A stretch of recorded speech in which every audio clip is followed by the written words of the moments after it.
Hello ladies and mental Jane, and welcome to another replay cast. Today we're looking at the game in the STB-1, the tier 10 Japanese medium tank, playing on Winter Ruinberg. Tier 10 game, quite light one at that, only 4 tier 10s per side. They have 3 mediums, we have 3 mediums, 1 TD per side. And from this spawn, I fucking hate going to the 890 line, so I'm not gonna do that, because the positions there are really bad, and you can get really flanked really badly, and they have 2 tier 10 autoloaders as well, which is generally really bad if you want to commit for an aggressive play at the early game. So, why playing the STB? Well, STB is a tank that was really good, and I really enjoyed playing it, and then Wargaming nerfed accuracy, and then STB-1 became borderline unplayable without running the consumable until you put a gunlink drive on it. So the equipment choice for this in this game is rammer vert stabs and gunlink drive instead of the usual rammer vert stabs optics or rammer vert stab vents. The gunlink drive seems to make enough of a difference to make this tank actually playable. Alright, so we started the game off by trying to shoot the TVP, but we weren't very good at it because he managed to bounce, well, you know, we managed to miss him twice, so far the gunlink drive isn't even working that well, and here we spotted 2 other fuckers. It's kind of interesting that they wouldn't be spotted earlier, but this is a fine position for me. This angle is reasonably good for me. I don't want to peek while I'm still spotted, as obviously they're not going to miss those shots, and it's going to be very easy for them to shoot me in the face, but instead I fuck up this shot. Anyways, I have this Season E5 who thought he might be able to push me here, but that's not really gonna happen with that many teammates of mine behind me, so I should actually be able to finish him off here as well. It'd be really shitty to take a hit from the Season E5, but we didn't have to, so everything works out fine there in the end. Weirdly enough, this squad actually kept peeking. I don't know why would you ever do that when you know that I'm here, because this position is really tough to beat when you're in the middle, and you can see why. We got 2 shots in him. The second was a shitty low roll, so we didn't get the kill, but we do end up getting that anyways. So now the Leopard has fucked off, and he has some friends back there as well, so this is obviously worse, but as you can see with the gunlink drive, this gun actually is fine. You don't really want to turn your hull, because on the hull traverse the gun is just gonna go full potato and you won't be able to hit anything, but generally it's not that bad. We have some new friends here. The Emil is here, there's an E50 and a VKB as well there, and the Yak Tiger in the background. The Emil seems to have the stock gun, but look at that fucking penetration angle. That is just ridiculous, man. Alright, so we turn around again to shoot the Leopard, because that other angle is just shitty for me to fight. And the Leopard misses and I hit, because accuracy in this game is relevant, and World of Tanks is skill based, don't forget.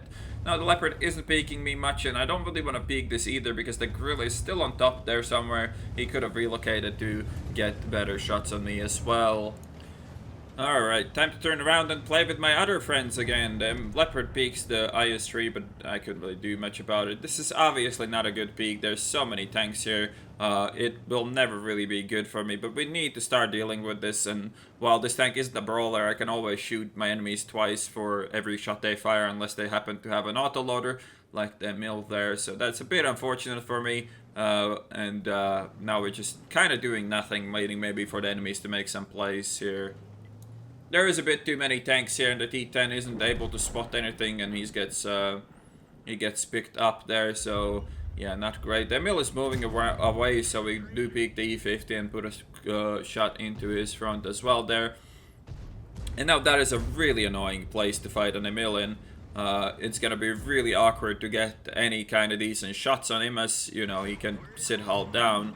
We do take a tracking hit. I don't really mind about that too much, and the IS-3 takes a tracking hits only on, he only has 1 left, so we might actually go for a trade. We know he has the stock gun, so going for a trade here probably would make the most sense, and we just bounce the shot. That was pretty silly. No point trying to shoot like that. There's nothing you can pen on that tank unless you can see the entire hull. Now we'll be able to see the hull when he drives backwards, and sadly his Yak Tiger friend arrives. Probably should not have peeked him. I mean, again, he gets pretty lucky shot. I retreated quite firmly, and he still was able to shoot me. We do track the mill, but he had a repair kit, so I won't be able to pick him up, and now he is is relocated in a place where I can't help him anymore. Now we have a leopard behind us, which is not great.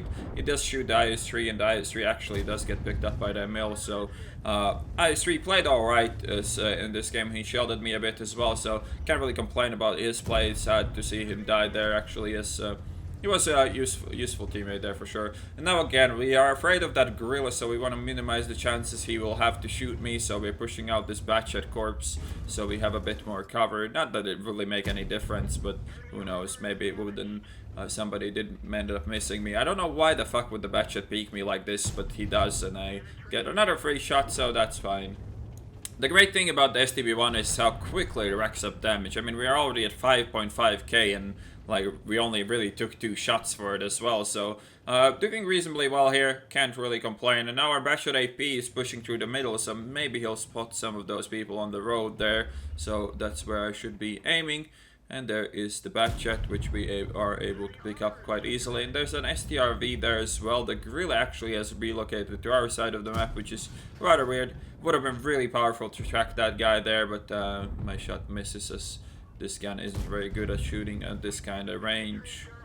Alright, so that's done now. This Emil is kind of like, we can't even dig him out. We won't even be able to get the shots on his hull like we did before, because the E1 is blocking that, and he has perfect hull down cover there, so that's really annoying for me. So we're gonna disengage, because that's just a waste of time, and instead try to go for the gorilla and well, the other angle really that we have would be nice to go for. The Skoda is actually peeking quite a lot in the open. Well, he was until he died, I guess, but yeah, now we're might have the TVP behind it. VKB is looking this way again. Stock gun. The gorilla is looking this way as well. So life looks pretty sad for me at the moment. They're covered in that street really well. Tried to aim a bit for that cupola, but that doesn't go down the way I'd like it to.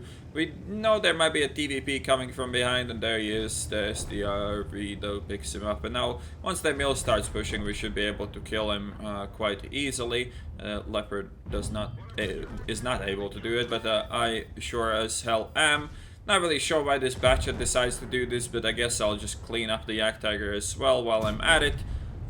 Kind of inefficient trades. I mean, I could have taken those hits, both of them, and still lived, while my teammates could not, and both of them ended up pushing and dying there for not a lot of, well, no reason, to be honest, at all. Now we have a Object 140 on no hit points, an STRV on a lot of hit points, and we're fighting a gorilla, VKB, and an STRV, so our shit doesn't look that great. The STRV takes a really bad shot, actually, really far away from being able to rush the gorilla, so it's actually quite unfortunate for us. We will have to take a hit here probably, but he does bounce it off, so we do get lucky with that one for sure. So we're gonna pick him up now, and he's also gonna be pretty decent cover against that VKB, so we need to try to use that, and it works perfectly like we planned it to. VKB has really bad armor when it comes to the lower side, so that's where we go for. We also get the tracking there. I'm not sure if I'm gonna get to pen him again like that, and I need to do damage. We need to get rid of this guy as quickly as possible, and yeah, shooting him in the tracks would not be a guaranteed pen, while the side of the turret is obviously much easier. Do get a bit unlucky here with the fire, and that's a good reason why we're not running a consumable on this tank as well. I mean, it doesn't catch fire that often, but that was a stock VKB gun that set me on fire with one shot without any prior engine damage as far as I could tell. And now this guy is done. If he doesn't have a repair kit, we managed to get a tracking shot while he was in the angle, and like that side armor on those tanks is so bad that you cannot really show the side of your tank to anyone, and we'll be able to farm him off, and that's our 8th kill as well. Alright, so we ended up with an ace tanker, high caliber, Top Gun, and Radley Walters. 2,208 experience, 8,965 damage done, 408 assisted, picked up 8 kills, got 1,472 base experience, and made 44k credits. So yeah, this STB-1, I mean, it does get better with the gun length drive. So if you have trouble sitting shit with your STB-1 and you don't want to burn 20 grand a game with it, then you might want to try out gun length drive, vert stab, and rammer setup. Anyways, I hope you guys enjoyed this replay cast, and I'll see you on the next one.